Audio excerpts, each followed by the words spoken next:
I've unmuted my mic. Hello everyone. How are we all doing? As usual, let me know. Well, as usual, it's been a hell of a long time since we did one of these. Let me know if I'm muted. You always do. Let me know if the music's too loud and all that stuff. DJ, thank you for subscribing. How are we all doing? There's a request for the air horn already. There you go.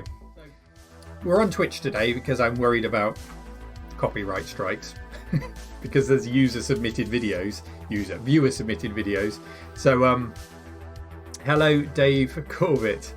Yeah, I'm worried if we get copyright striking. It's on the second YouTube channel that's linked to the first one, so just being careful, and then I'll upload it to the YouTube at a later date.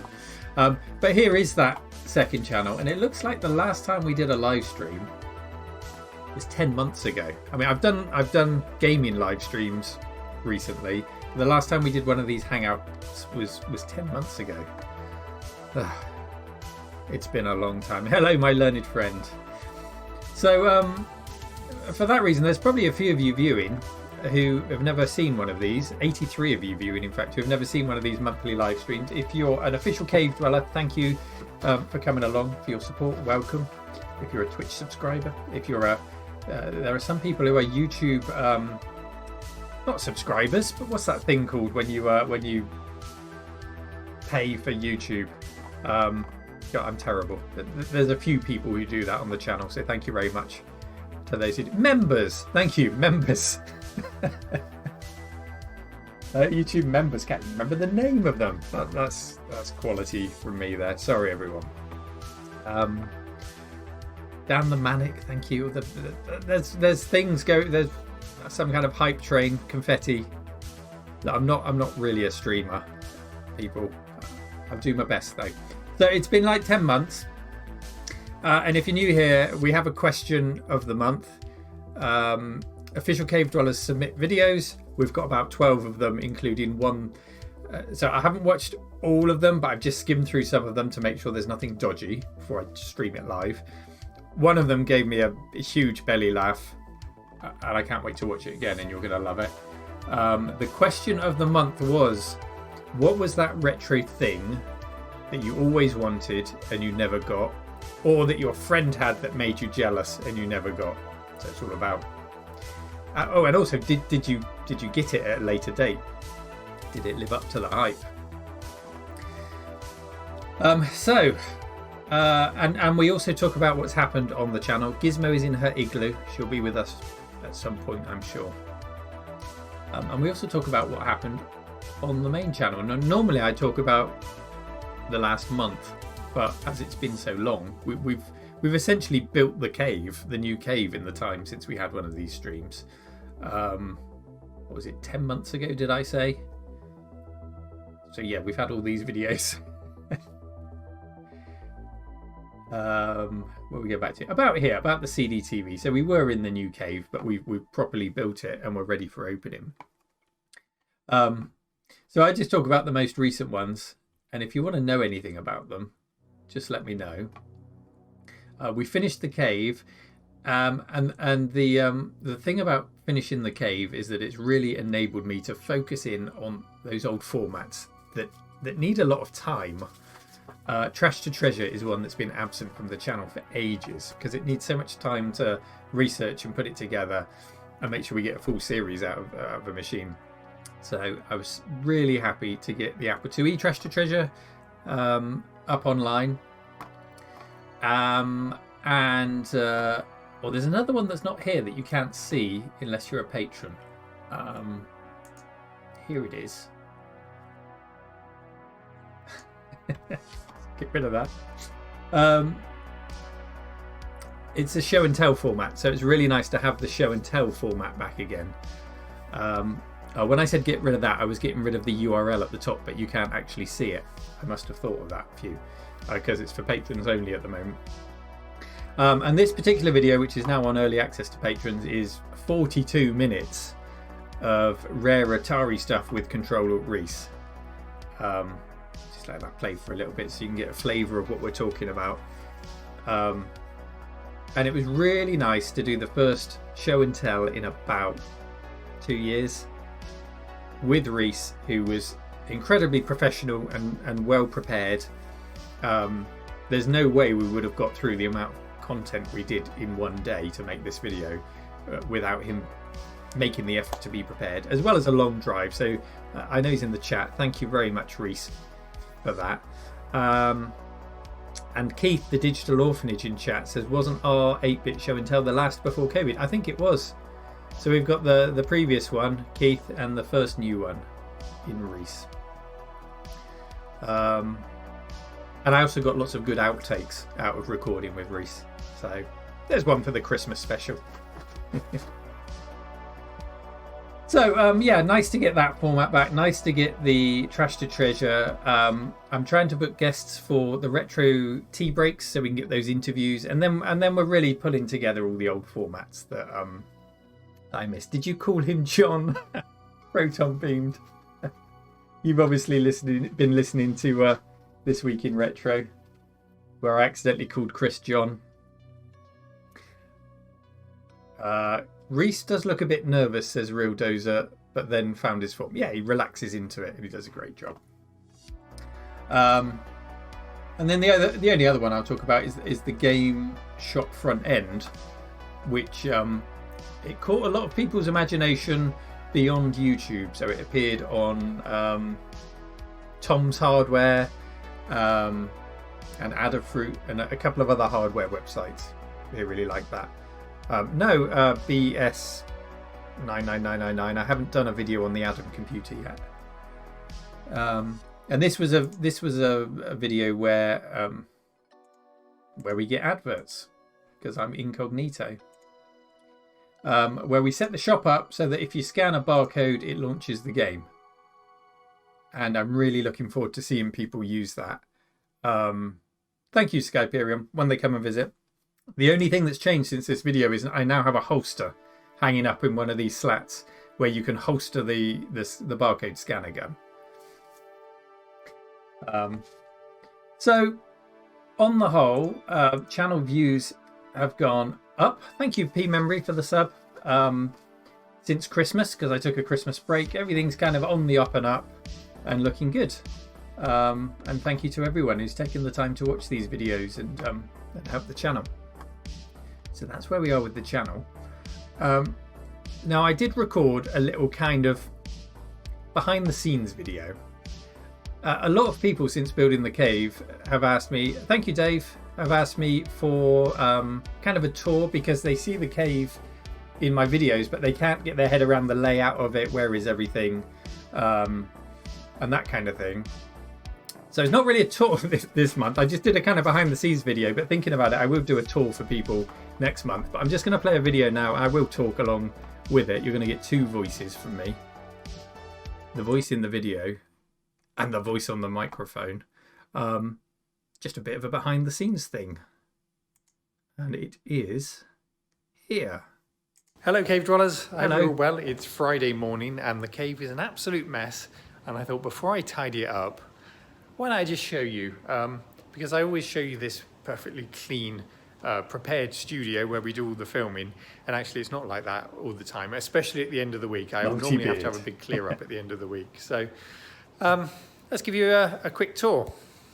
Boxes everywhere. While I'm giving you a tour, I've got a meze board prepared by Ms. RMC here. Look at that. We've got falafels, we've got olive bread, some kind of hummus, olives with peppers, crisps. We're prepared for this stream. Anyway, carry on. We'll go over to the front door to start. So on this table this week we had a really nice donation from a chap called Mark of Atari stuff. This is just the tip of the iceberg. There's more stuff around the cave. Lots of Atari 800s. Hike for the Atari. Some of which are not to come to me. They're to give you the opportunity to own them, actually. There's one down there, really nice condition. Another one down there. Really nice condition, so I've put them on the floor. This box. The reason being, Mark's father, unfortunately, is suffering some very ill health. This is not Mark Fixer stuff, by the way. This is another Mark that I'm talking about. And he's asked if I might like to help him to get these machines into the right hands. He doesn't want to just put them on eBay.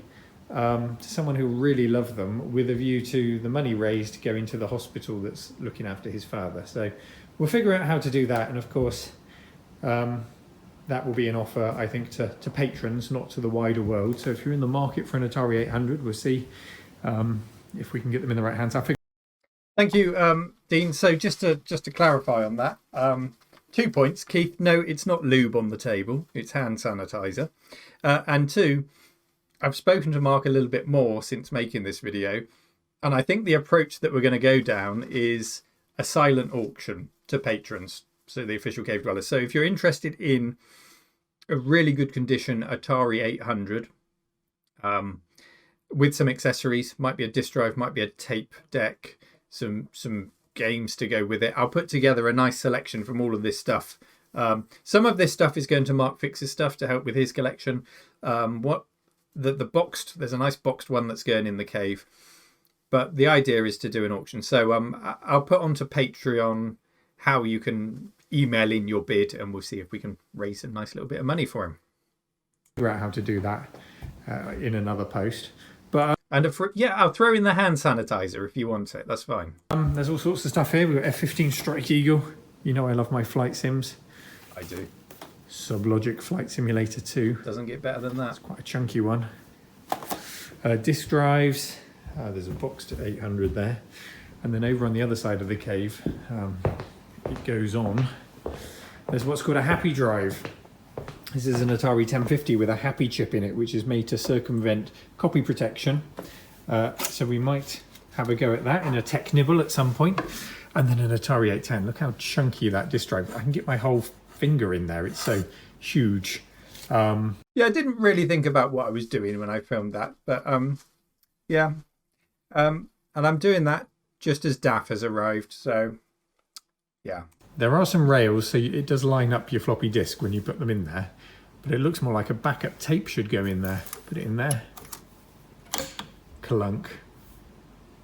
Oh, they don't make them like that anymore. Yes. Let's do it again. So satisfying. This is what you come on Twitch for. This is the content you all yearn for, I know. So that's all part of the bundle that arrived today. I tested out on my Excel, and all working in great condition. On this table here, I'm just setting up to record This Week in Retro. If you've been missing that, I'm sorry. It is coming back. We just took a break over Christmas. I've got a surprise for you when it comes back, but I won't spoil it. So I normally sit here and... That surprise was the new presenter, Chris. So I filmed this last week. So yeah, if you follow This Week in Retro, John, who did such a great job in creating the show, because he suggested it in the first place and helping me to build the show, decided that he couldn't do the 6 a.m. starts anymore. So after a bit of a scramble to figure out who could fill his not insubstantial shoes, Chris came along. Yeah, not much of a surprise now, Costado, and I think he slotted into it quite well. So yeah, we all miss John, and I'm determined to get him back on an irregular slot when he's ready to. Look up there, got the camera in front of me. No, Costado, that did not happen. And then I'll have the recording, which is why when I'm recording, if you watch the video version, you'll often see me looking up, and it looks a bit weird. I need to fix that, but I can't help myself but look up at the person. Thank you, Real Alien. We've got the mixing desk and the mic there. More mess on this table, including this gorgeous Zenith Data Systems display monitor, which...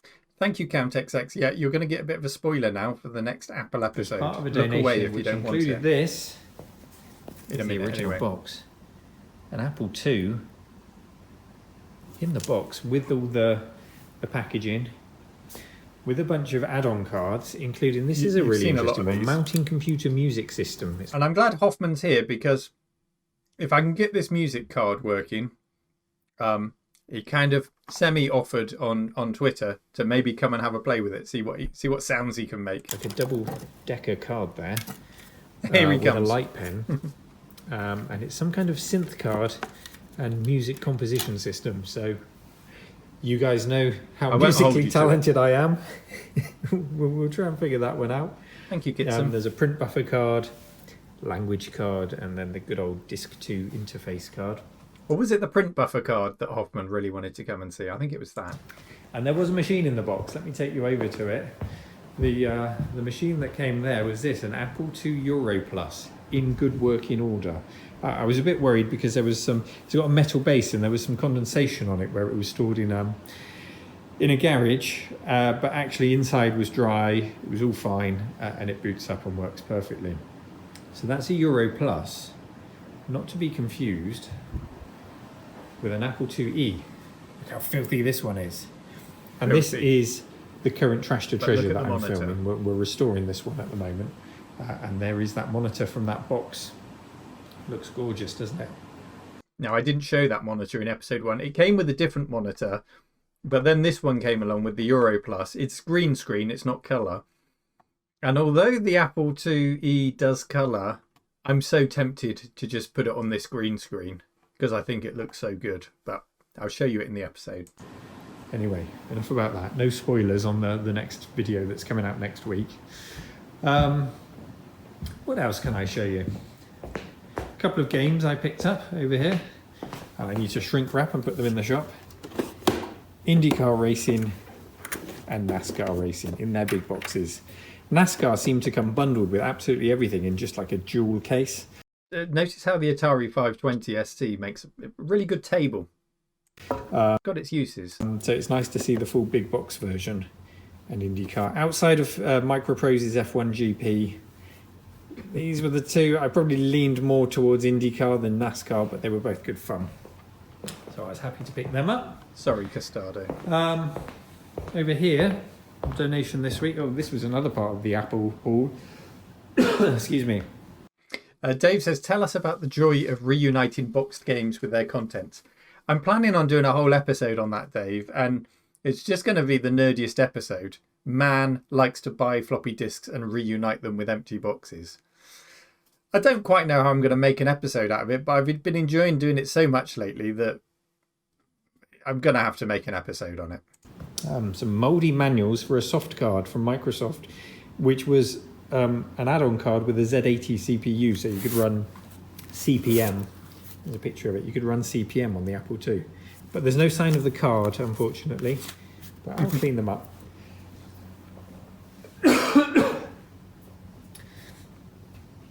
And then over here, we've got an Amstrad 6128, CPC 6128, which was donated. And the nice thing about this is it comes with this. I think it's called the MP1. It's a modulator, a TV tuner. Hello, Wayne. And it will send it up into the monitor here, which has no built-in TV tuner. It was made specifically for the CPC.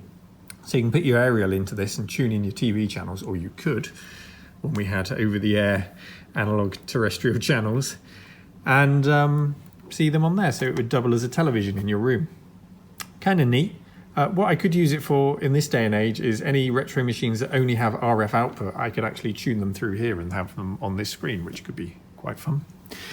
And the person who donated this, Impetus Software Development. Sounds interesting, doesn't it? Sounds like they could have made some interesting software. I wonder what this machine was used for. Well, I can ruin that story for you because the guy told me he got a label printer when he was about 9 years old and always wanted to be a software developer, so he just printed that and stuck it on. It was never part of a software development machine. It was never in an office. It was just in a kid's bedroom who stuck that label on. Even put it on the monitor as well. So, yeah, no war stories of game development to come from that, unfortunately. I know, ruined. I know. And let's just go into the shop. I'll turn the light on. The barcode scanner episode went public yesterday, and the only thing I've changed since then is I made a little holster for it using a couple of the hangers. These hangers, if you put two together, it creates a nice little holster. It's true, Peter. Next month we'll watch this video of me watching this video. We'll go full. I need to secure them. They're still sliding about, but once they're secured into place, maybe with some sticky pads, there you go. You just holster your barcode scanner. So that's done. Hopefully you kind of get an idea of the layout of all the different areas that I film in the cave as I'm walking around here. But like I say, I'll do you a proper tour at some point. And over at reception, there's another big. This one's for Chrissy. I don't know if he's watching. This will all be tidied up, by the way, by the end of the day. Friday, close of Friday tends to be my tidy up day. This pile of box comes from Fan Home, who I once did an advert for. And what they produce is Street Fighter 2 dolls, for want of a better word, action figures. And for some reason, when I did the advert, they subscribed me to the service. So every one of these boxes is full of multiple Street Fighter 2 dolls. And I just so happen to know that Cave Dweller Chrissy, who helped us with the barcode scanner software, he likes Street Fighter 2. So it would be a crime not to send them to him. The only problem is he lives up north, miles away from here, and the stack is growing ever bigger. I'm going to have to bite the bullet and put them all in a big box and send them up to him. There you go. Your dollies are coming soon, Chrissy. Castado asked about the arcade machine on the right there, Galaxian, which we fixed, and then it broke again. Oh, there's Chrissy in the chat. So in answer to your question, no, it's not working yet. Richard from Mahiba is working really hard on it. And it was kind of a case of we could get it working in such a way that it might just break again, or we could try and fix it proper. And Richard is working through sort of the power side of the board to make sure it's really safe and it's not going to spike again and it's not going to fry all the chips again. So I've done another Mouser order and I'm waiting for parts to arrive. There are some kind of obscure rare parts that I've had to source from Poland and on eBay and things like that. So I'm just waiting for all the bits to arrive and then we'll work through that arcade machine again. Anyway, I hope you enjoyed seeing Messy Cave. I didn't point something else out over here. This lovely Bang & Olufsen bow or BO Vision 1 on a motorized stand. The thing you can turn it left and right with a remote control. That's a cool telly. Set up with an N64, so that's a new addition over there. Anyway, I've got work to do, so take care everyone and have a lovely weekend. Bye-bye. There you go. Thank you, Richard. So that's a kind of a casual walk around at the end of a week. If you like that kind of thing, I can do that every month. Public opening when, says Really Minty. Public opening very soon. I plan to have some dates, hopefully this week. So there'll be a calendar on rmcretro.com where you go and choose your date, you book your ticket, and then you're all booked in and you know you're guaranteed a place to come on that day. So we've just had to wait for like COVID restrictions to lift. And we're still deciding on numbers for days at the moment because even though restrictions have lifted and stuff, we don't want to pack the place out. We want to keep it safe. Colouring in the cave. I'm glad you asked, Dakey Boy, because that will be prioritised. So people, colouring in the cave is... I'm going to have to show you something to make sense of this. There's my video. Hello everyone, it has arrived. This is the draft copy. The only difference between this and the... There we go. This is the colouring book we made. The colouring book of Retro Computers. This is the draft. It has now gone to print, should arrive this week. And there was a tier on Kickstarter where you back this and you got colouring in the cave. So you get a special day, a VIP day at the cave. You do colouring in. You can meet Stu Cambridge, who did the illustrations. We'll have a sit down and we'll have a Q&A with him about his war stories from Sensible Software, and we'll make it a really special day for you. Now, I want to make colouring in the cave a priority for those who backed it, but at the same time I want to spread the days out because we've got 3 days that we've got to do, so that people can choose a date that suits them, so they've got time to book hotels if they come in excuse me, from far afield and things like that. So there will be colouring in the cave days early on, there will be public days, there will be colouring in the cave days later on. It's just so that it can suit people. And if for any reason there are a couple of colouring in the cave people for which those dates just don't suit at all, well, you've been so kind and given me so much support in building the cave on the tier that you backed it on. We'll find a way. We'll make a special VIP day for you. So not a problem. So we'll figure that all out soon.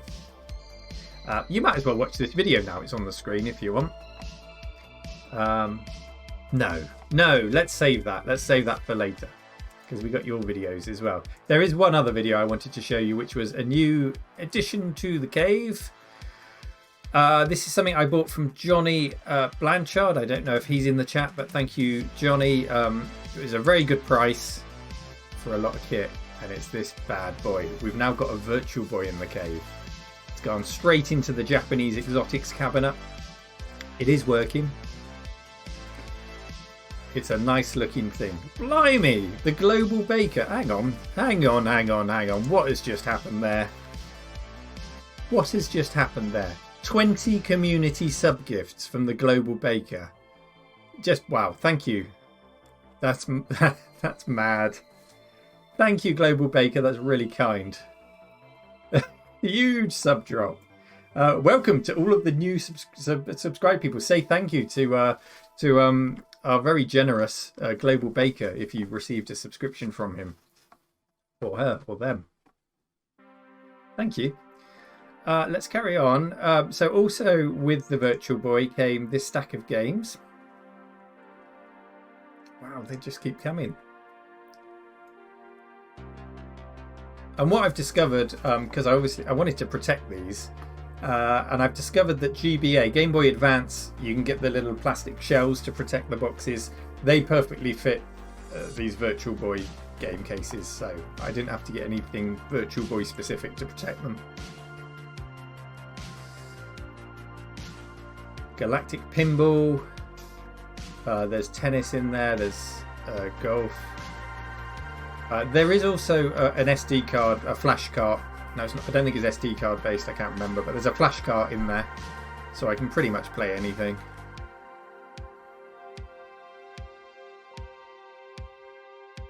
There we go, and fishing. There's also a second controller you can just see at the back of the table there.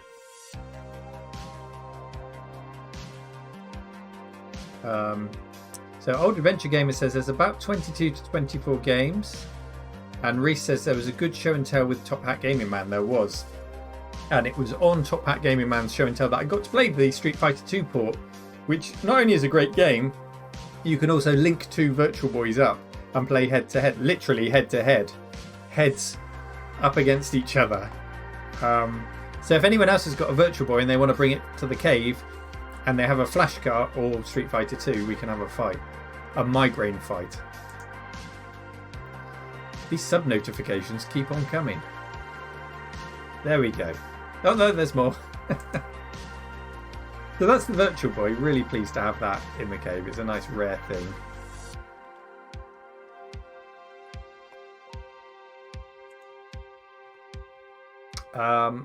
There we go.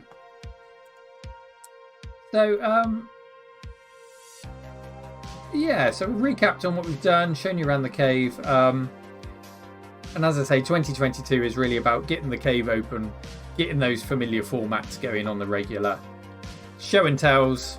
Anyone out there, Hoffman, we've got to get you back in for a show and tell. And Rave in the Cave, we need to arrange some more Rave in the Caves with anyone who has an association with retro and music. We need to get them in.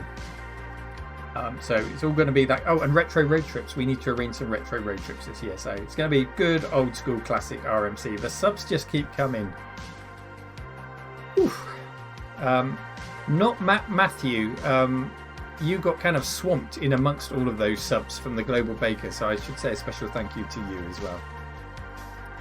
So let's come on to your videos on the topic of that thing I always wanted but could never get or got later.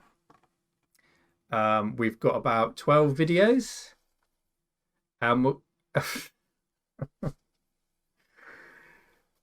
Membry, thank you so much. I think the sub notifications are going to keep on coming after that. Another sub drop. Thank you very much. 10 community subs from Mr. Membry. Thank you.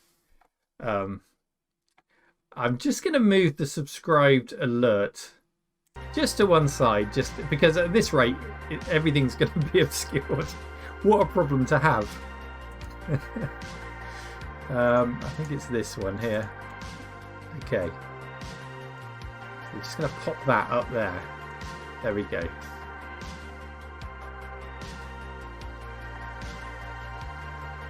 And we're going to come on to your videos now. So, first one comes from Carl, aka Den of Wonder, or Den of Wonders. Let's knock the music down. D. Spreadbury, thank you very much for the subscription there. Here we go. Here's our first video. Let me know if you need the volume knocked up or down or anything.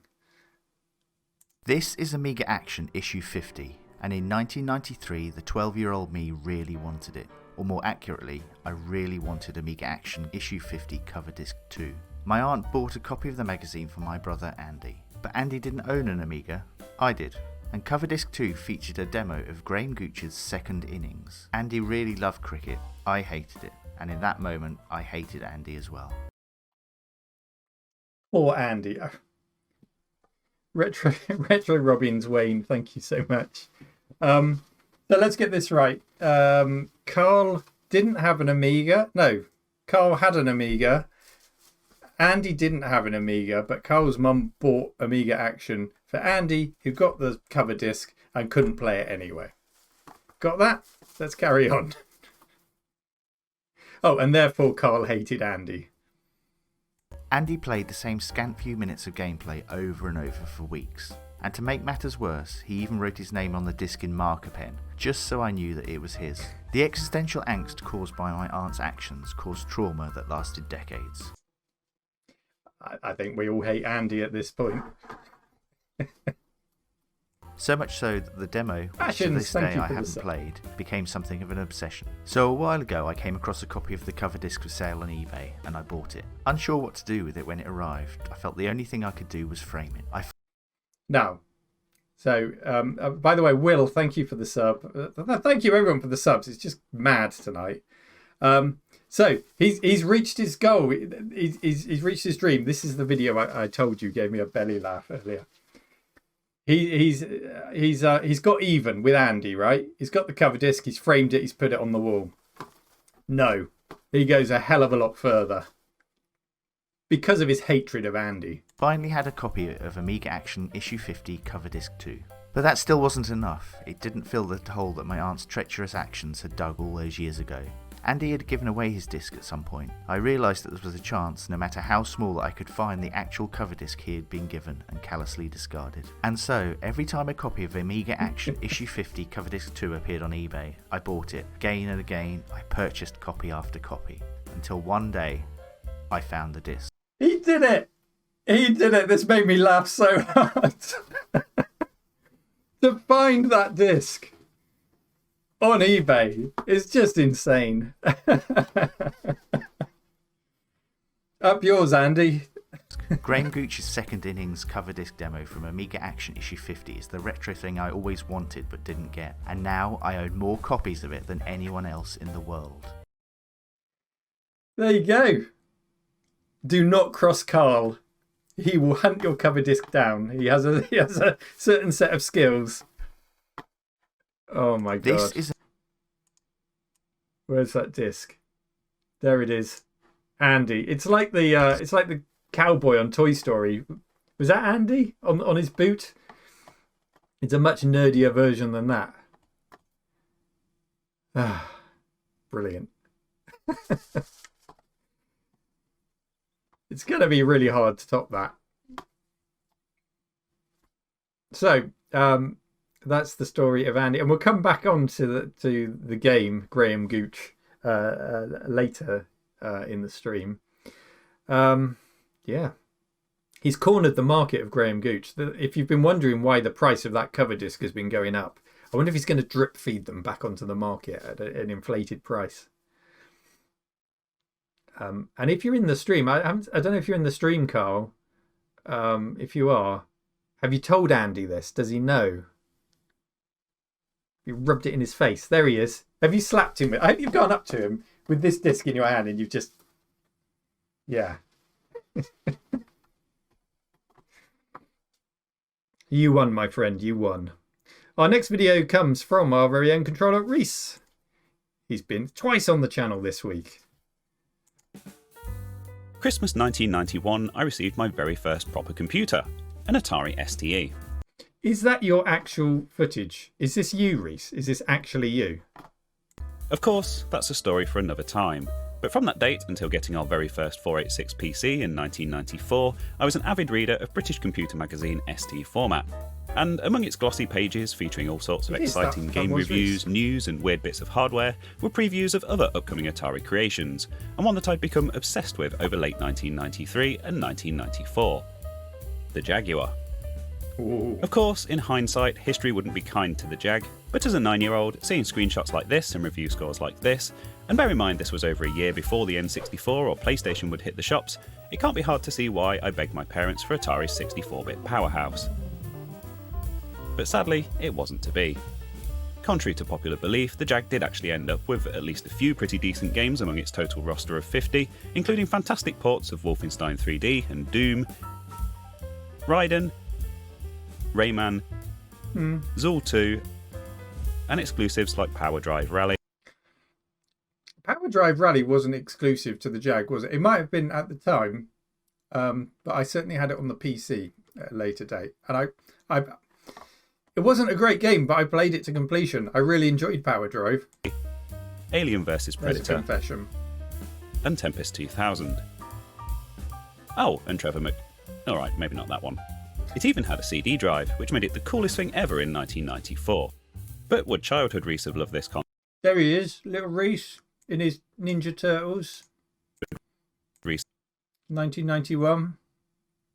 With his Atari box behind him. Have loved this console.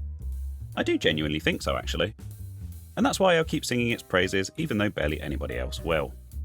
Back to Neil in the studio. Well, I'll give you this. It's not a CDI. Is that praise enough for you, Reese? The Atari Jaguar. There he is and his family. We've got... Oh, that is a good... On the right-hand side, that's a good example, I think, of a 80s coming into the 90s television set there with the wood around the outside. It's probably got the clicky buttons on the front.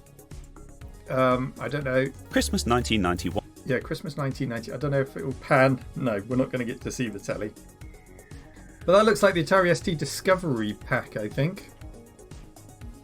That would have been a good Christmas. Really good Christmas.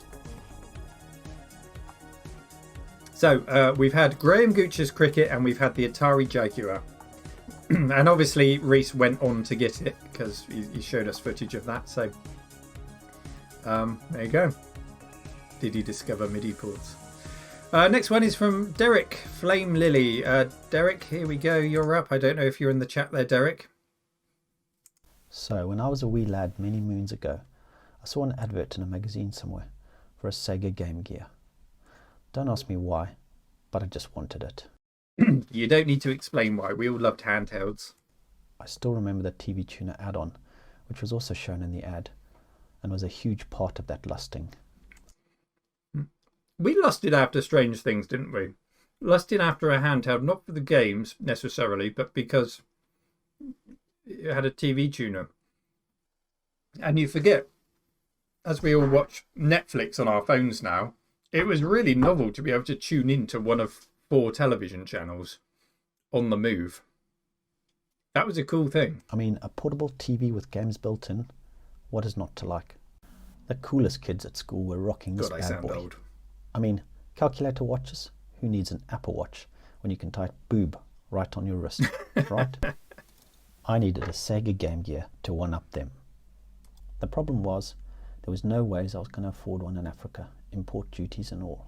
So I just settled for this. Jokes. No, some joker gave me this for my birthday. So now some 30 years later, I decided to realize my dream and I purchased a couple of Game Gears. One did work briefly, but the capacitor plague got them. What was I thinking? They now need to be brought back to working order. Maybe adding some of the lovely new upgrades you can get for them. The main two probably being a crisp LCD display and a lithium battery pack. I think this is the best part, for me anyway, about this hobby of ours. The total dedication of enthusiasts to not only keep these relics going, but to give them updates that would have been impossible back in the day. Thanks, Neil. Back to you in the studio. So when I was... There was a frame at the end there, which I'm just going to go to. because Derek did come along to the VIP soft launch day, so he obviously took a picture on that day. There's the man in the camo trousers is Hoffman. He was there. Tim is the guy in the cream top nearest to us. There's a Gary in the back left corner. Oh, there is a Reese there. There's a Reese next to Gary, back left in front of the bookshelves. So yeah, but the Game Gear, and also he makes a fine point there of just how nice it is to upgrade. The Game Gear has a reputation for leaky caps. It's one of those. So yeah, it's great that it's in good hands to bring it back to life. Gary did do some coding, Mean Machine Dean. Do you want to see Gary's coding before we go on to the next video? Coding.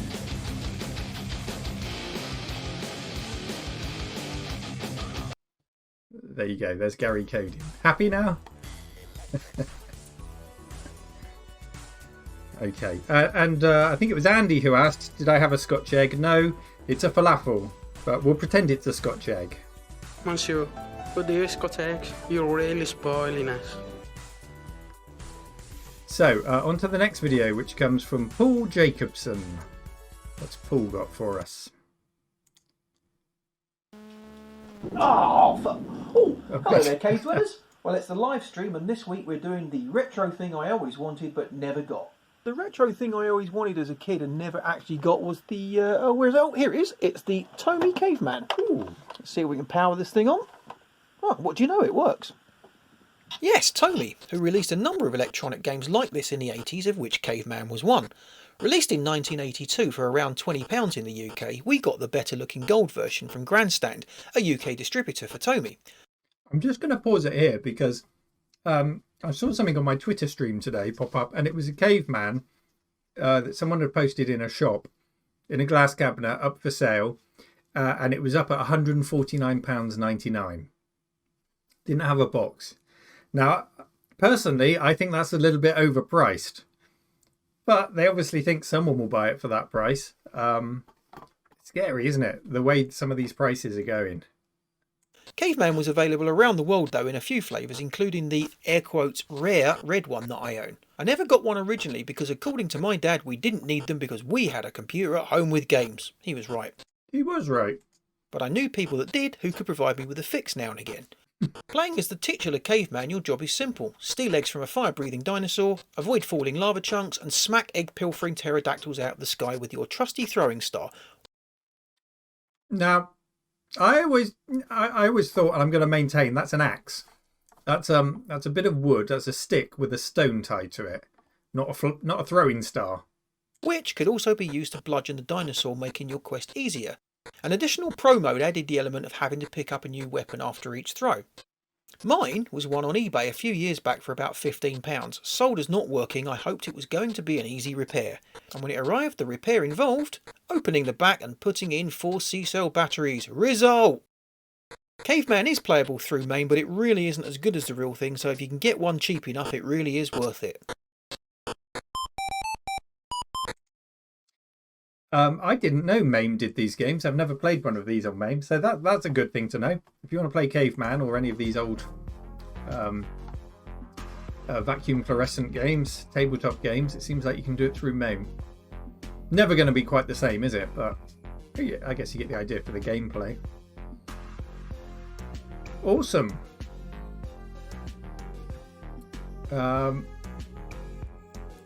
Dave says, violence against dinosaurs must not be tolerated.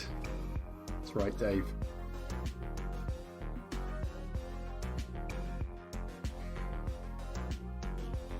Okay, our next video comes from my learned friend, aka David. So quiet, please.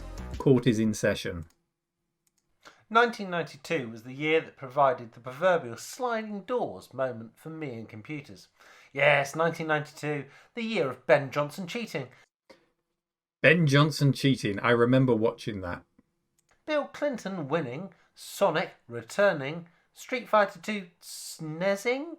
But if you were an Amiga file like me, there was only one event that year, and it was a bit of a surprise. What did I find in the December 1992 issue of Amiga Format? Well, it was this. What? A new Amiga? What kind of wonder's this?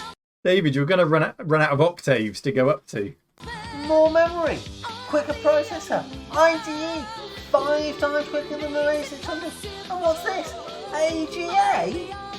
And so the lobbying began. Christmas was just after all around the corner, but my father was not convinced, and in a moment of spectacular judgment persuaded me down a different route. Come Christmas Day, sat under the tree was not one of Westchester's finest, but rather something else. Inside the super fast i486SX PC, something is waiting. I remember those adverts before the dancing blue Intel guys. I remember these adverts. They made me want a PC. It was a PC with a 486 SX25 processor. Our family enjoying the almighty PC master race. The sliding doors. Nice tea. 6 months later, I was playing Day of the Tentacle. I paid quite I a don't bit think I for can complain too much. Never did get an A1200. Did I Oh mention well, how great back to your Neil teeth in the look? studio. Well, there are some disappointed people in the chat there. Paul Kitchen says, sounds like the worst Christmas ever. We got Sad Frog from DJ. Sad Peep. Casado says it was the better choice, really. My learned friend, I did get a 486DX2 upgrade. So yeah, you took the same path as me. Amiga 500, didn't get the 1200, went to a 486SX. You upgraded it to a DX266. I upgraded mine eventually to a DX4 100, and then moved on to a Pentium after that. You dodged a bullet getting a PC rather than a 1200, says Dave. Yeah. I love going back and using 1200s now, but if I'd got one back then, I probably would have been using a lot of 500 software on a 1200. It hit a brick wall, didn't it? Sorry, Amiga fans.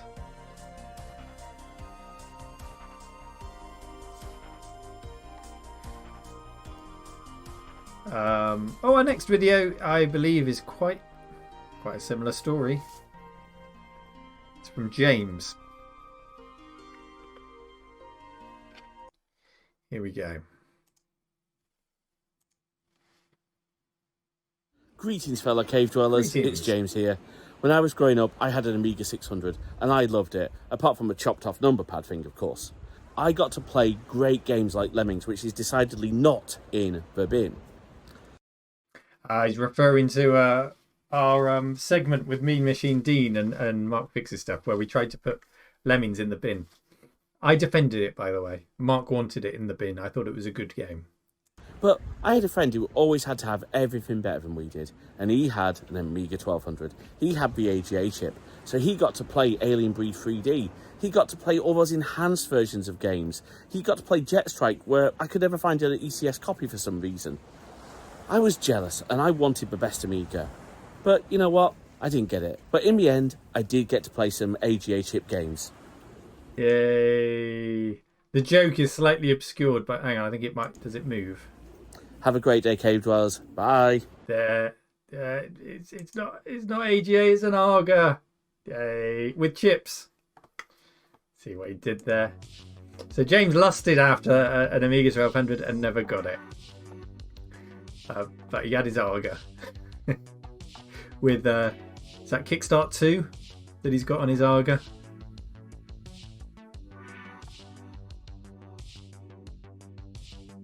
I wonder where that is. Looks don't know, it looks a bit like Bournemouth. I don't know if James is in the chat. Where is that, James? On to our next video, which comes from, or the man himself, Custado in the chat. It does look a bit like Boscombe or Southbourne, doesn't it? It looks a bit like the bit of Southbourne where you've got the Commodore at the top of the cliff, but there should be a cliff lift there. Anyway, Custado. What system did you want but couldn't have back in the day? Well, the answer is easy. It's the Vectrex. and in particular a Vectrex with Scramble. This was such an amazing experience as a teenage boy looking at the system in the toy store. And but it was way too expensive, and there were few games for it. And in the end, it disappeared as quickly as it had come. I can't remember how much it was in the shops. By the way, James confirmed it was Boscombe, where the picture was taken. That's a lovely looking Vectrex. It's got the overlay on the screen with Scramble. Although I think that's a different game's overlay. I've recently got a working Vectrex in the cave, and I've got the flash cart so I can play lots of games. And there's one game, you'll be able to tell me what it is, Castado. No, I remember, it's called Spike. There's one game with voice, with speech. You've probably played it. Spike stomps onto the screen and his girlfriend goes, "Oh no!" Yeah, Keith's seen it. And then Spike, in a really gruff voice, goes, I'll save you." It's kind of weird hearing it come out of the Vectrex. But I've got a bit of a problem. My game's kind of stopped working, and I think it's just dirty contacts on the cartridge slot. So I need to give it a bit of a clean. There's videos of people modding the Vectrex to remove the buzzing audio. I've thought about doing that, and I'm kind of the opinion that you don't often sit down to play it's a bit like the Virtual Boy. I don't sit down and play it for a long period of time. I have a quick stint on it, and I don't mind the audio buzz. I feel like it's kind of just part of the system. Yeah, part of the experience, like Castado says. So I don't mind it that much, to be honest. I probably won't do that mod. So, the Vectrex, that's it. The Vectrex, that's it. There we go. And Castado crucially said he used to see it in the toy shop, because it was the same in the UK. We had the Vectrex in Woolworths, as Matt P said. We'd see them stacked up there. They were treated as a bit of a toy. So interesting, it was treated the same way. It must have been how they positioned the distribution of them. They aimed for toy stores. Doesn't tie up the family TV, that's true. Techmoan is a treasure. Let's have some hype for Techmoan.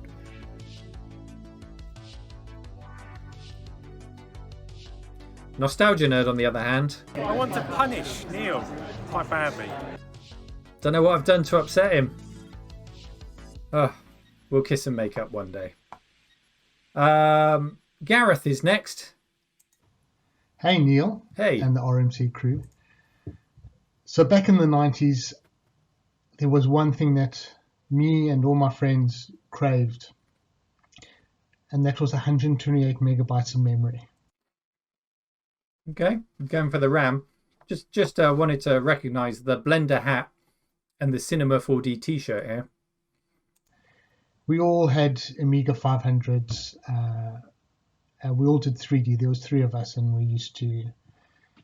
I think we all had about 8 megabytes of RAM in our machines. We had those little sidecars that sat on the side. I mean, that was a lot of RAM on an Amiga. And as much as we loved that, I remember seeing a news article where 128 megabyte single stick sim or DIM came out for the Amiga. And I remember sitting in the pub with him, and we all would wistfully wonder what we could do with 128 megabytes of RAM. What animations could we create with 128 megabytes of RAM? Well, these days, it's that dream has been realized, either physically or, in my case, I can just go to Win UAE over here, and I take this little Z3 Fast, and I can go up to my 128 or even go up to 512. So Living my the dream has dream. been realized 30 years later. Back to you. It's crazy, isn't it? And how much that RAM would have cost back in the day. I remember paying just over £100 for a 4 meg stick. Mad Ford Engineering, hello. I hope you're doing well, mate. That's a channel that's well worth a sub. Thank you everyone for joining. At the moment, if you've just joined, we're watching viewer submitted videos on the subject of that retro thing that I always wanted and never got. Gareth just told us how he used to sit in the pub and lust after a 128 meg stick of RAM. Not a Ford Sierra or whatever you guys lust after. Sticks of RAM over here. But I'm sure there's some crossover in our nerdiness. And thank you for the sub. So thank you, Gareth. We're going to go on to Pillock now. Let's see what Pillock has got for us. Hello Cave Dwellers, Pillock here, and this is my video on the topic of the retro thing I always wanted but didn't get. Hang on, I want to do that again because I liked that little hand gesture. Cave Dwellers, Pillock here, and this is my video on the topic of the retro thing I always wanted but didn't get. And for me, that's the Sega Mega Drive. So something that wasn't particularly rare then, not particularly rare now. But the reason I've never had one really is that when I first started school in the 90s, I had an Amiga, my friends all had consoles, and they were getting the big name games. They were getting the Sonics and the NBA Jams and the games I was never going to get. So I asked for a Mega Drive. I was told I was never going to get one, too expensive for birthdays. So I convinced myself that the next best thing would be that. Oh dear. And spoiler, this is not the next best thing. This doesn't really compare, especially in the 90s. So this is probably 1993. This is a really late one with Sonic built in. This is actually the one I had. This is the same one that I dragged my mum to Tandy to get. And pretty much as soon as I got it home, with the only game I've ever owned for it, which is the Packing Games Master Games 1. So what have we got there? A sad Neil face. We've got Monaco GP, Columns, and World Soccer, and Sonics. You've got 4 games. It's not a Mega Drive, mate. It's not a Mega Drive. Yeah, disappointment set in. This thing's probably been played no more than a dozen times in its entire life. So disappointed with it. The games are just nowhere near as good as the Amiga games, let alone Mega Drive ones. And it just kind of got instantly sidelined and never spoken about. And it sort of put me off console gaming for a long time. So I just fell out with the idea really of ever upgrading that to a Mega Drive. I don't know that you can upgrade it to a Mega Drive. Somebody said, is that one of the charity IBMs at the top right hand corner? It is. I think Pillock got a case. He just got an empty case that I cleaned up and put something in it. Correct me if I'm wrong. I think that's what happened. We've got a can of Spam there. A bit disappointed. We've not seen any tape measures yet. That used to be the thing that people would hide in their videos, but it's been such a long time. I think all the memes have been forgotten. Scotch eggs, the tape measures. I think Spam is the new one. We've got a gorgeous Amiga 4000 030 there with keyboard, some kind of trackball. Yeah, monster joysticks. We used to have them as well, didn't we? So yeah, Pillock wanted a Mega Drive, got a Master System. You can imagine how it went. Yeah, he was probably quite excited. He probably convinced himself, correct me if I'm wrong, Pillock, but you probably convinced yourself that it's got the Sega games, it's got the Monaco GP, it's got Sonic, it's gonna be fine. It's gonna have all those games I want. And then he got home, he plugged it in, he fired it up, and let's say, I think within 30 seconds of playing Sonic, he was probably, Mum, it's not a Mega Drive. I just wanted a Mega Drive. That's how it would have been. Hello, Cave Dwellers. Hello, Pillock. Poor Pillock. Yeah. He can always fall back on his hand acting skills.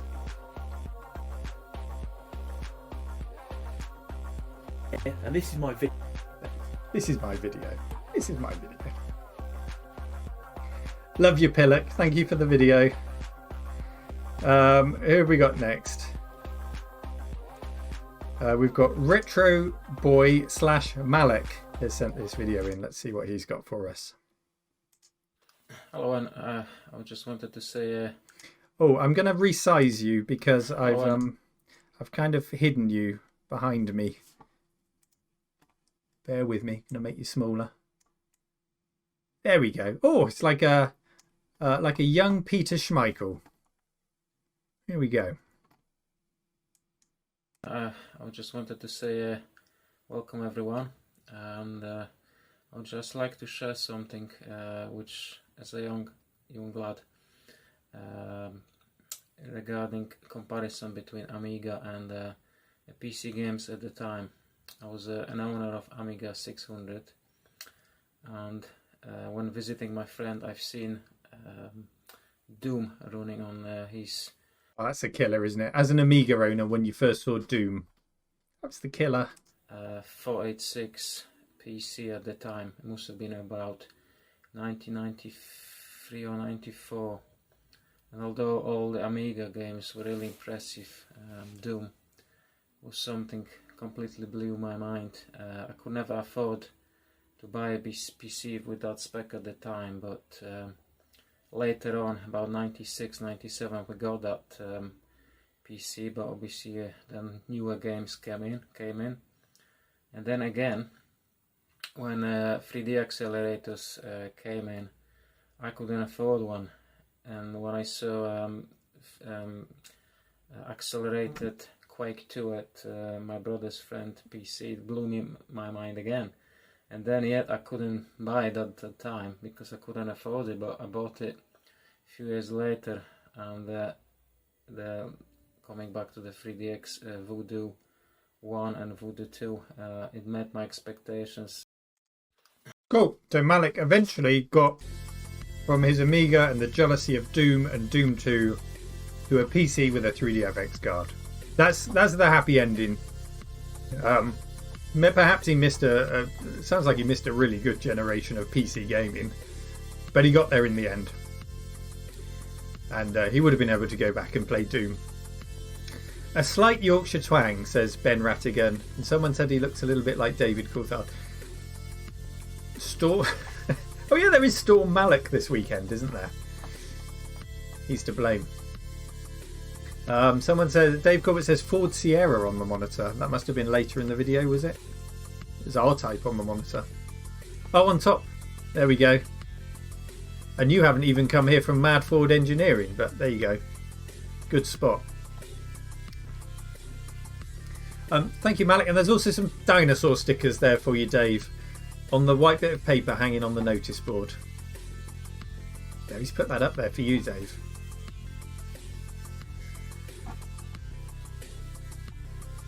He appreciates them. Now we've got Rich. See what Rich has got for us. The year 1984. He's gone full Elmo pyjamas. Big hearts deserve big hugs. 1984, and I just moved up to secondary school, and unusually for me, I'd managed to make new friends. One of those friends, I'll call him Andy, because that's his name. And all he ever played was Graham Gooch's cricket. But he had a new computer, and I spent more time around his house than my own. As Christmas approached, I started the usual dropping of hints to my dad.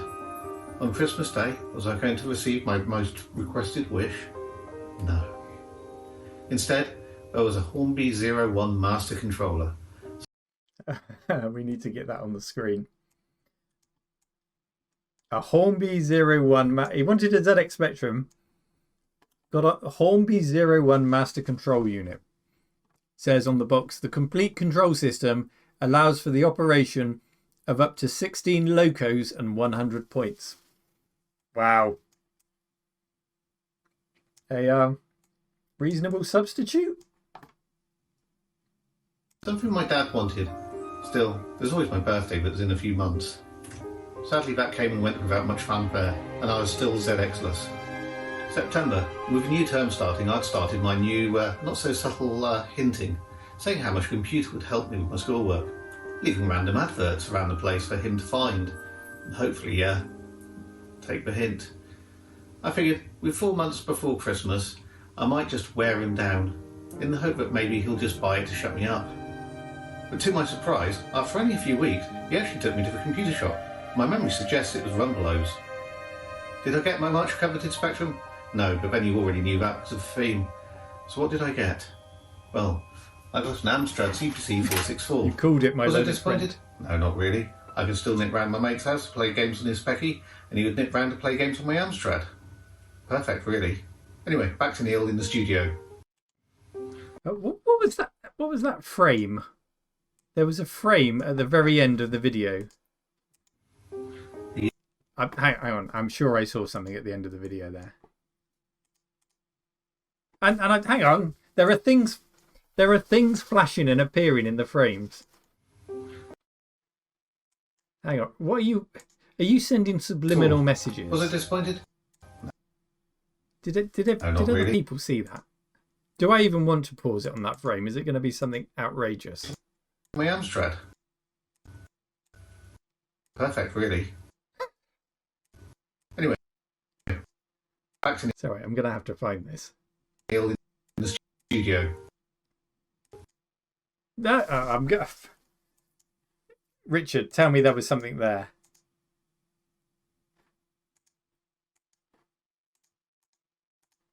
I've broken it now. It won't even play. We'll go back and find that later, maybe. So Rich wanted a Spectrum. There it is. It's playing now. Wanted a Spectrum. Got that Hornby thing, and I did see some prices there. There you go. When he was trying to persuade his dad. Let's just see if we can make these out.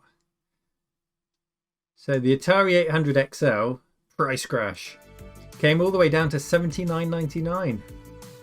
I mean, that holds its own against the Spectrum. That would have been pretty good. The Spectrum Plus complete outfit with joystick, tape deck, a bunch of games, $139.99. Sinclair QL. A QL with a 5-game cartridge.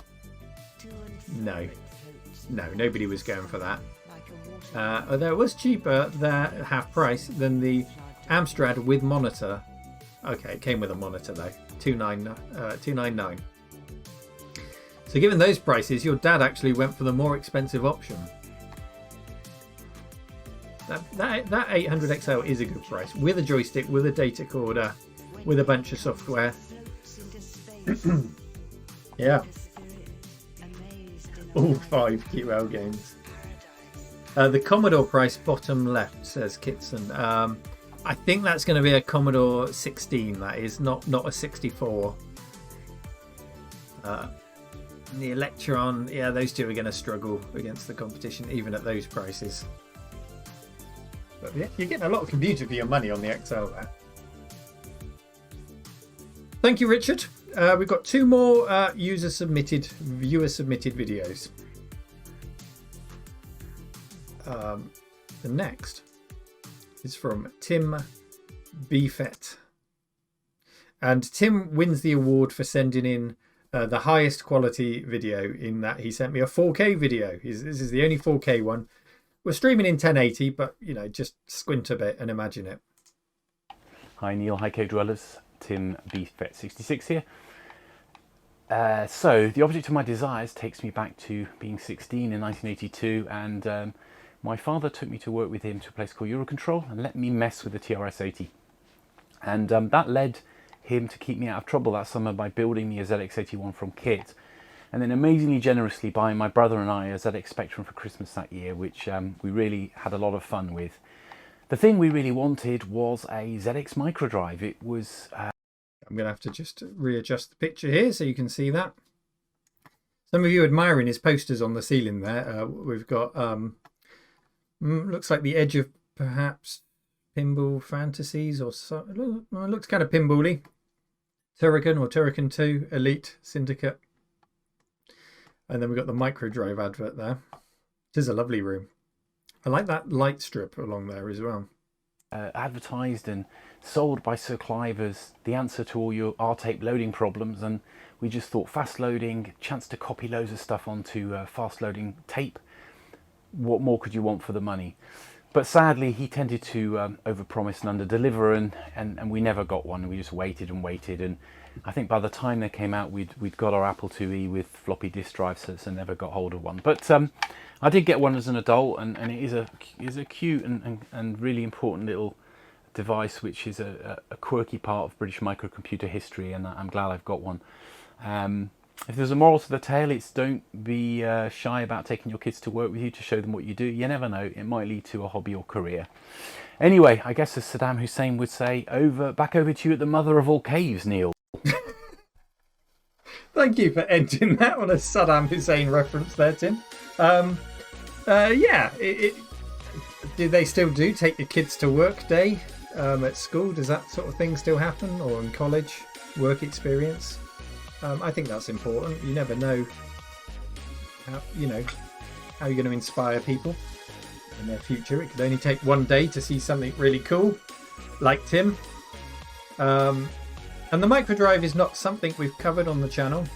It's got a reputation for being really unreliable. But I think with a few fixes, you can get them going again. I've got a Q. Have I got a QL? I haven't got a QL. My QL, unfortunately, was in Mark's house when it went up in flames. I'll get another QL because they've got a couple of microdrives in. And we'll have a play with them one day. But, I mean, you did well, Tim. You had your Apple II with the disk drives, and you can just see it behind there. He's got like a Perspex transparent top on his Apple II, so you can see inside it. And it's a nice machine to see inside, actually. I think that's really nice. Our last video today comes from... well, hello, Retro Box Room, and thank you very much for subscribing. Nice to see you here. The last one is from Tim, another Tim Wright. Let's see what Tim's got for us. This is an odd one. At some point in the distant past, I remember catching a glimpse of a stylish 8-bit micro in a catalogue or print advert.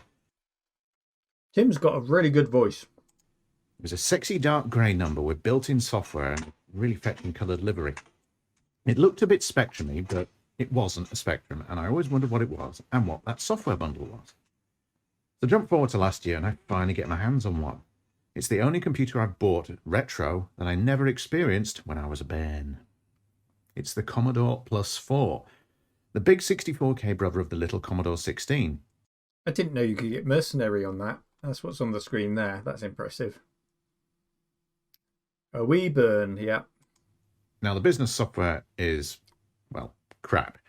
So crap, in fact, I pulled the ROMs out of this system so that the computer can run a little cooler, which it really needs with a heat-sensitive CPU and the fragile TED chip. Just check out Dead Cousin Ted here. But as a quirky follow-up to the VIC-20 with a library of cheap and cheerful budget titles, it's a fun time. It was a commercial bomb, hence the Barg-tastic bundle I've got here, which cost more than the sticker price, I can tell you. But when there's this many Mastertronic titles, many of them exclusive or at their best on this system, well, overall I'm glad I've got it, especially as working CPUs are getting harder to come by and will cost you 50 quid or more to replace if you can even get your hands on one. I just hope that mine survives. I hardly dare turn it on. Nice. Yeah, some people saying, Tim, you need to do some voice acting. My learned friend, the meze is going well, but during that video I ate a pickled onion and it's immediately made me sweat. It was a fierce pickled onion. Yeah, radio voice. Tim, I need to get you to do some voiceovers when I need them in future videos. Give you a few things to read. I don't have much experience with that machine, I've got to say. I don't have one in the cave. A lot of the 8-bit Commodores just get massively overlooked because of the C64. But as you say, there's a good range of Mastertronic games for it there. Oh, you've even got the box for it there and everything. Nice. Nice machine. Thank you everyone who submitted your videos. Still laughing about Graham Gooch. Just a really nice selection of videos and it's nice to see so many of you actually went on to buy the thing and show it in the video, whether it was the Jaguar, whether it was Andy's disc, actual Andy's disc, plus 4, whatever it is that you bought. You know, it stuck with you and you've gone out and got it in the modern day. which is nice. So give yourselves a clap and a pat on the back. Well done, everyone, for this month's videos. If you've got any suggestions for next month's theme, you know, something like that, the thing I was always jealous of, let me know. Let me know. I'm happy to take suggestions. But well done. What a strong return to the live show with those videos. Have I unmuted my mic? I have now. Have we all recharged our drinks? I'll be honest with you. I didn't actually go anywhere. I just stuffed my face with delicious food. Yes, okay. You can have your mute. You get your mute. Well done. Has your delivery turned up yet, Reese? Waiting for a delivery to arrive? I've always got something to fire back with.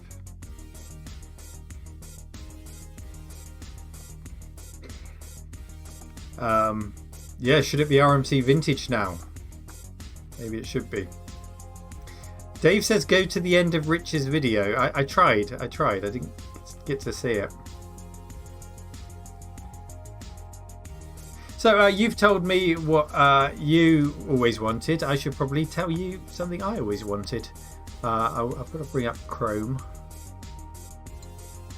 There he is. So the thing I always wanted, bit of a weird one, was I had a friend called Darren. So on my estate, and I always feel weird when I say on my estate because I don't mean like I lived in a castle with grounds. In my 1970s red brick house estate, 1960s actually. You know, dotted around the estate like many of you, we had our friends and we knew what systems they had and we went to their houses and they came to mine to play on their systems. And we had all the usual ones, but there was one guy who had a ZX Spectrum. His name was Darren. And one day, suddenly his ZX Spectrum was gone. I didn't grow up in a chateau. And he had an Acorn Archimedes. Now, I knew the Acorn Archimedes because after the BBC Micros at school, the Archimedes came along. In fact, there was a crossover. We had, you know, the older classes had Archimedes and the younger classes had BBC Micros for quite a while. And so I knew the Archimedes as a boring school computer. There was nothing to be excited about with the Acorn Archimedes. You know, it was expensive and it was the thing that school teachers bought for their kids, like the BBC Micro before it. But oh no, I went round to Darren's and he was playing games like this. 1989, this is streaming from the Rarest Gamers YouTube channel. E-Type Jag, which was silky smooth and we're going to get an advert now. Sorry about the advert. Who is that guy? Have we got sound? I'm going to bring the sound in. No, it'll cause a weird echo effect if I bring my desktop audio in. But yeah, it was proper 3D with sprites, and you played E-Type Jag with the mouse. So yeah, there's no video sound. Sorry. So you had kind of analog control. It was sort of Outrun like. And we had a lot of fun playing that game. And that was my first inkling that you can play games on the Acorn Archimedes, and they're pretty good. My Amiga's got racing games though, you know. This is good, but it's not super amazing. So then he fired up this. Chocks away. And the incredible thing about this game was, not only was it 3D and silky smooth, I don't think it shows it in this video, you can play it split screen, head-to-head dogfighting with a decent frame rate. Now that was awesome. One computer, we'd get it on the biggest monitor we could find. I think it probably had a link-up option if you happen to have two machines. And that was 1990. Yeah, that's on an A3010 released by a publisher called Fourth Dimension. They did a lot of games. So when I saw that, I mean, you guys know I love my flight sims, and we could play head to head. That was so much fun. So much fun. Boom, he's blown up the control tower. And then there were other games. There were a lot of Bitmap Brothers games on the Archimedes for some reason. You had your Lemmings and Speedball 2 and all of that. And this was one we played a lot, 1987's Terramex, which is actually on a lot of 8-bit systems. Oh, by the way, I should say who that channel was. Was that the same channel? PTV and Peebles. We've streamed from there. And then this one is from The Rarest Gamer again. And Terramex was on, it was on the MSX. It was on a lot of 8-bit machines, Terramex. So essentially this was an 8-bit game with a 32-bit, because it was the 32-bit RISC CPU, wasn't it? Graphical overhaul. But it was still a lot of fun to play on your flying vacuum cleaner there. What did I think of Interdictor? I don't know that I played Interdictor. Let's look it up. Was that was on the Archimedes, was it? Archimedes Interdictor. Yeah.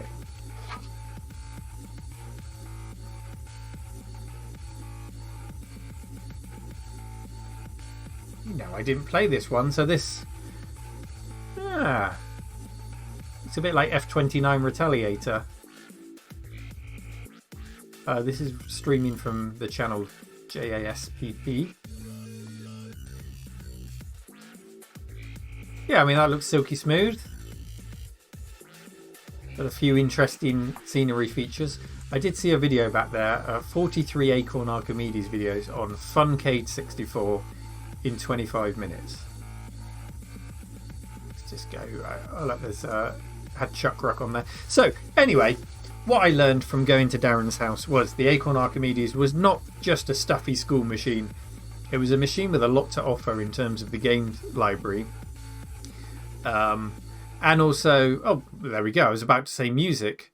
There's a cool tracker there. I've never seen that Coconizer. I mean, it looks like a lot of other trackers like Optimed, Pro Tracker. How many tracks have we got? 1, 2, 3, 4, 5, 6. We've got 8 channels there, or 8 tracks.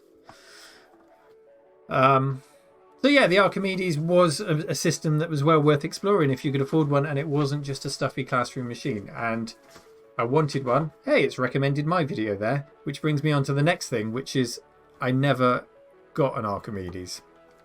And in the modern day, the closest I've come is this video, which bizarrely it's recommending in incognito mode, the Acorn RISC PC, which it can run some Archimedes software, but it's, if you want to play the game specifically, you really got to go for something like the 3010 or something like that. Compatibility gets a bit chonky in those newer machines. So I've got a couple of Archimedes, but they've all suffered the Vata explosion. On a couple of them, it's right next to the hard drive controller, so when it goes, it just wipes that out. There's Conqueror. That was such a great game. I mean, we did get that on the Amiga, but it wasn't as smooth as that on my 500 anyway. So there you go, Archimedes. I want to get an Archimedes. There is an Archimedes Mr. Core. It works well, as Reese discovered when he was trying it out. There are certain things that run too fast. For example, I think Cannon Fodder ran too quickly for him. So there's obviously a little bit of work to be done, but it's pretty mature. Ashens has a working Archimedes, swapped out the Vata. It's good to have you here, Ashens. Thank you so much for hanging out. You dropped me well. Okay, let's talk. That sounds awesome. Ashen saves the day, as he always does. There's E-Type come on there. Hero Quest, Interdictor 2. I've seen a map screen there. Jet Fighter. Yeah, I mean, that's not as impressive, is it? Lemmings, but it was the 3D stuff where it came into its own as well.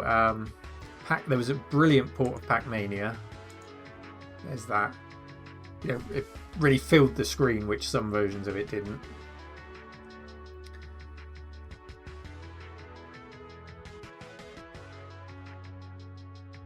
Some of you were talking about Zarch. There's that. Really difficult to fly Zarch.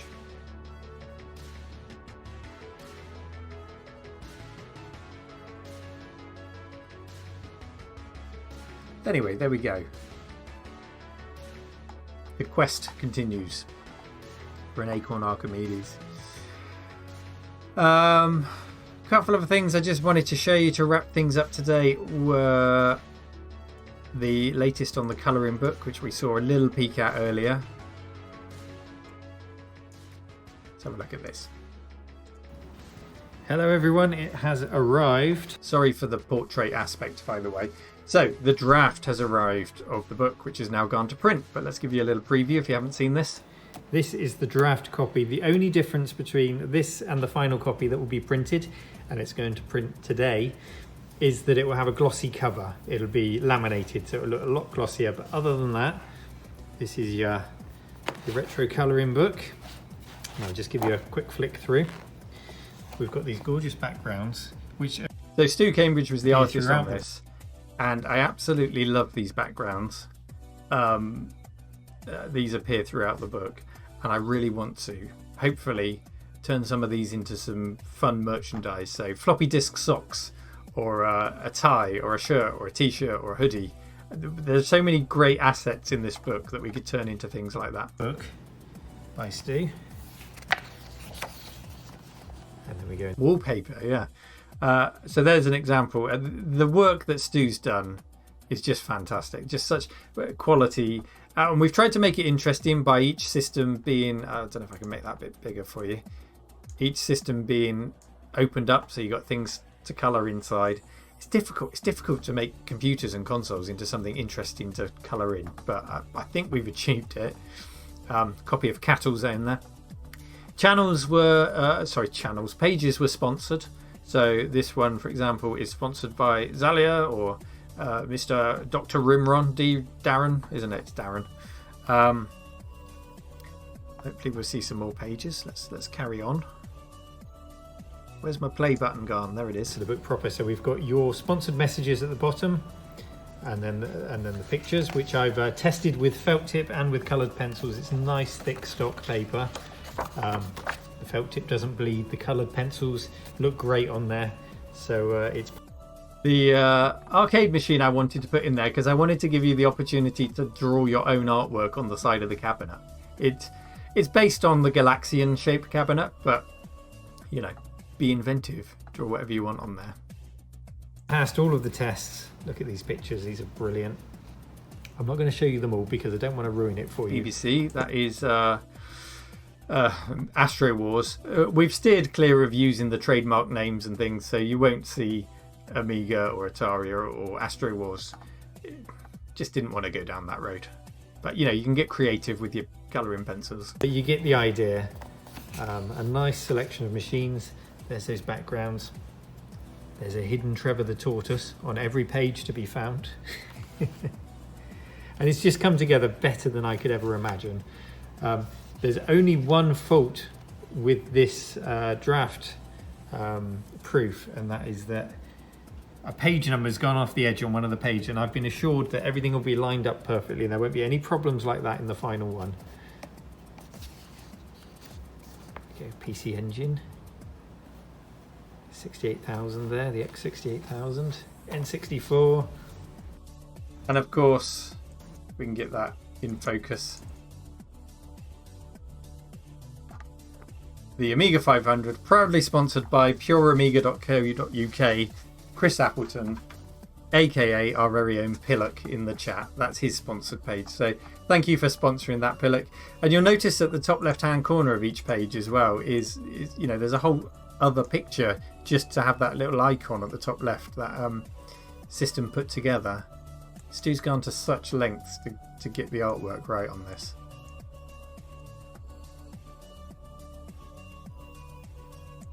Amiga 500 sponsored by Pure Amiga. No Scotch egg holder, but I'm sure you can draw it in if you want. We had to put that one with the Amiga. And then we've got all your names at the back. And we finish it off with more of the background and then some nice photos and text on the back. I flicked through it quickly. There's 32, I think it's 32 images in there. So you know, there's lots more to see. And of course, everyone who bought the book on Kickstarter, it was to fund the building of the cave. So there's some pictures of the cave on the back there. It was such a great success story, and it made last year incredible to get the cave finished off the back of that. It is here. It is a physical Thanks, thing. Agent Orangina. We've just given Get the down the green pub, light mate. for it to go to print. And as soon as it arrives here, they'll go straight out to you. And those that need to be signed will be signed by Stu and I. And we'll get those out to you. And we'll get those colouring in the cave sessions booked. And we can see you all in here in the cave to show your colouring in off to Stu. Make sure you keep within the lines for him. We don't want to disappoint him. Okay, really pleased to see this. I hope you are too. Bye-bye. Bye-bye. So that's that. That will be shipping very soon. I want to colour with Neil, says T. When will the cave be opening for guests? Very soon. We're hoping to have the booking system tested out this week. And then we can get the dates up now that restrictions are lifting and things like that. Banjo Guy Ollie, hello mate. Thank you very much. Final things to tell you about today. The RMC 2020 charity calendar finished up raising. Here we go. We made Stroud Man made it into Stroud Times. Big news, everyone. Managed to raise £5,358. That is over 100% of the sales because we took the cost of the transaction fees. It's all gone to the charity now, to all sorts. They've got it. It's with huge thanks to oneclickprint.com because they work with me every year to produce this calendar at their cost. So there's no cost of supplying them to me, which means every penny of the sale goes to the charity. So yeah, just thank you to everyone who bought a calendar because, you know, what did it cost? £10.50, something like that. £10.79, £8.99 plus the VAT if you pay VAT. And just by sticking that on your wall for £8.99, we've raised a huge amount of money. And I totted it up before the stream because this is our third charity calendar, and we've raised over £12,000 for charity now just by putting calendars on our walls. So just again, give yourself such a wonderful community here. Give yourselves all a pat on the back and well done, everyone. And we will do it again for next year. There'll be a 2023 calendar. We'll need a theme. We'll come up with that together, and you can all contribute again. So well done, everyone. Brilliant stuff. We generally end these streams with a magazine. And I thought, what better way to end it than with a little look at Graham Gooch's cricket after that brilliant video earlier. So Graham Gooch's cricket is an interesting one because as soon as I saw it, I thought, I've played this, but I haven't played this. Oh, that's brilliant. That picture's not loading, is it? Let's refresh the page. There we go. So this review is from The One magazine in 1993. You can see some screenshots of the game. I'm sure Andy probably read this. Yeah.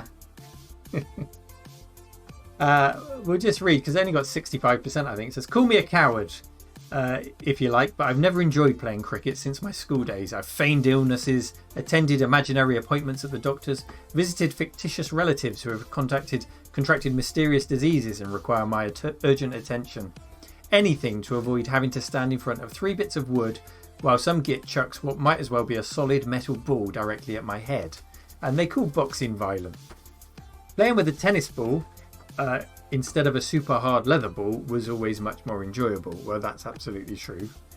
I did play cricket as a kid and as an adult for a pub team. We used to play French cricket on the green, where you had like a tennis racket and it wasn't cricket at all. It was weird tennis. That's probably a better name for it. You had a tennis racket and a tennis ball, and you would kind of play cricket, and your legs would be the wicket. Anyway, he goes on to say, you wouldn't spend an unconscious night in Casualty if someone decided to be funny and launch a bouncer at you. If you're like me, then you'll no doubt welcome the relative safety of Graham Gooch's world-class cricket, where you can take on the meanest bowlers from the rest of the world in the comfort of your own home. The game has been roughly 2 years in development, and as there are no decent cricket sims available for the Amiga, there must be a lot of you out there who are desperate for something to satisfy your electronic cricket craving. I'm not sure I had an electronic cricket craving. So slip into your white trousers, create a dubious looking red stain around your groin area, and join me on the field to find out whether playing the computer version is more interesting than playing the sport for real. Who out there played this? There's another page here. I'll just read the verdict. No, no, no. No, I don't think any of you played it. Gustado thinks he did. Okay, the verdict is cricket, the sport, isn't really action-packed and can occasionally drag on and become boring. So, in an odd kind of way, Audiogenic have managed to simulate cricket quite accurately. As is to be expected, the gameplay is pretty sporadic, so if you're batting, for example, most of the time you're hanging around waiting for the other player to set up his shot, after which you press fire, move the joystick in one direction, basically about as interactive as a ReadySoft game. ReadySoft published Dragon's Lair and Space Ace, so comparing it to that. The disk accessing slows things down even further, and because the in-game options screen always appears with the cursor over the change batsman, you sometimes end up pushing fire too quickly and selecting it by mistake, resulting in 2 tedious loading sessions. Visually, the game varies between quite good or just plain rough. A bad example being the overhead fielding view, which contains almost childlike sprite animations. The fielding is a little offhand for my liking. There isn't that much you can do to affect the speed of the ball returning to the stumps other than alter the position of the fielders. He's not very impressed with it, basically. To be fair to Audiogenic, I can't think how else cricket could possibly be implemented on the Amiga, but then again, I wouldn't have attempted it myself. Nothing special if you play it on the 1200. So pretty much gives it a bit of a slating, 65%. But the reason that I found this so familiar was because I did a bit of digging and I found Brian Lara's Cricket 96, also by Audiogenic, and I realised this is the game that I had, Brian Lara, and it's pretty much identical. So it does say that there are some welcome changes and they've tweaked it a little bit, but it's 3 years later, it's basically the same game. So I definitely played this a lot, but I did a bit more digging. Get this. Audiogenic released the following cricket games using exactly the same engine. Yeah, it started off with Graham Gooch. Then some regional ones. So Alan Border, released in Australia. So Alan Border was obviously Australia's Graham Gooch. John T. Rhodes II, World Class Cricket. That was South Africa's Graham Gooch.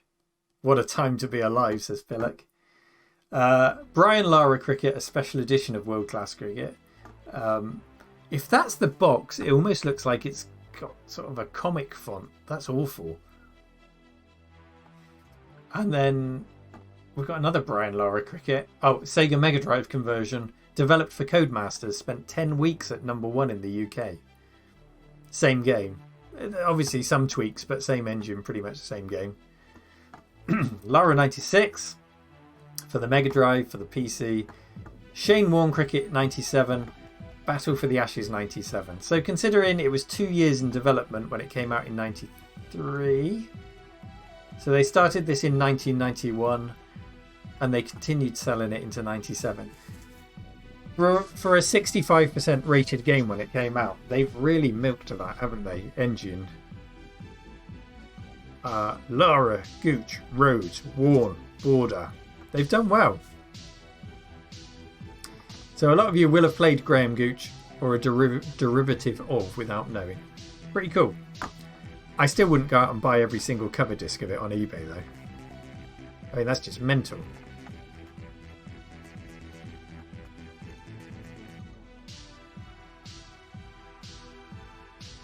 Cricket equals snooze. It was a fun game. I think it did, well, I didn't play Graham Gooch, but Brian Lara deserved more than 65%.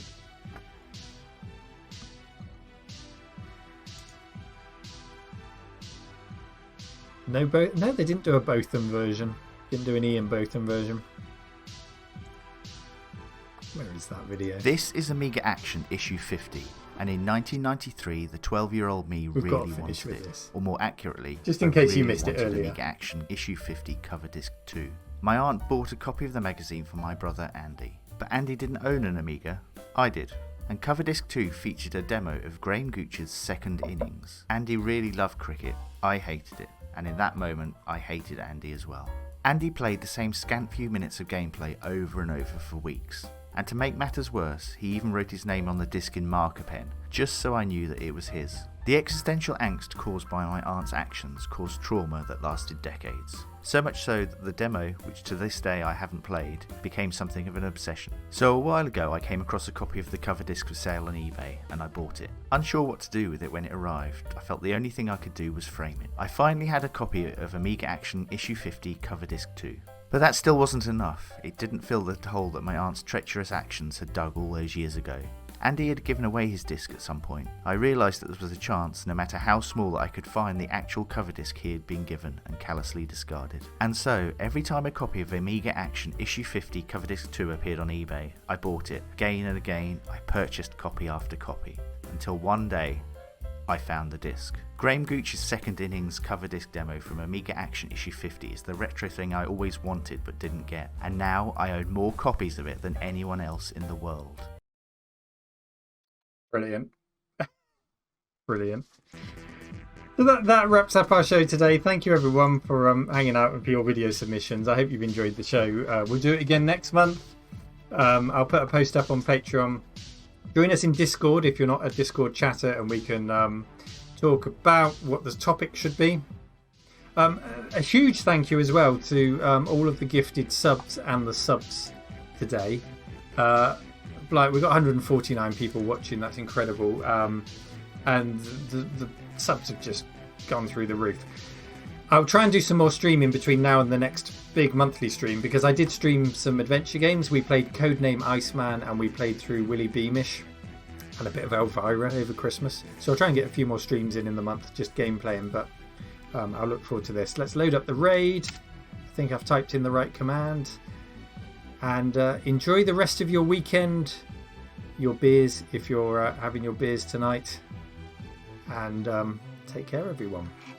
Go and see how much Graham Gooch's cricket is on eBay. Grab yourself a copy while you still can. Down with Andy. Take care, everyone. Bye-bye. Good night.